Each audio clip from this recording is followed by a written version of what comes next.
আজ ডিসেম্বরের শেষ রবিবার আর কলকাতা শহরে ঠান্ডা বেশ জাঁকিয়ে পড়েছে। সেই জন্য মা মেয়ে টুইনিং করে জ্যাকেট পরে বেরিয়ে পড়েছি। এখন আমরা যাচ্ছি শ্রীভূমিতে।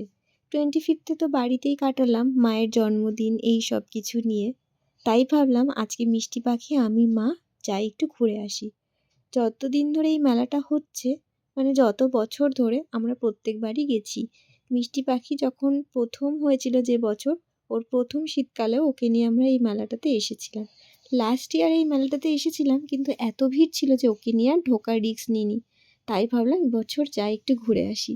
আর সব থেকে মজার বিষয় জানো কি, 2023তেও আমি এই জ্যাকেটটা পরেছিলাম, আর এই বছরও এই জ্যাকেটটাই পরেছি।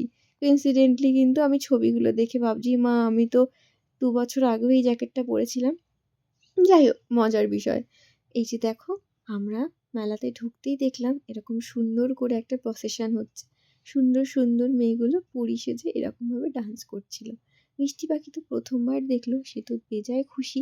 আমার না ভিডিও করার সেরকমভাবে ইচ্ছে ছিল না, কিন্তু এই সুন্দর জিনিসটা দেখে ভাবলাম একটু ভিডিও করে নিয়ে যাই, তোমাদের সাথেও শেয়ার করব।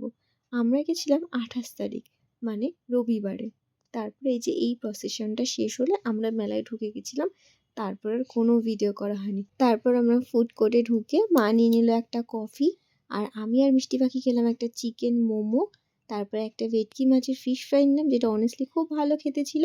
তারপর প্রকাশ আমাদের নিতে আসলো। ব্যাস, সান্তা দাদুকে টাটা বলে চলে আসলাম বাড়ি।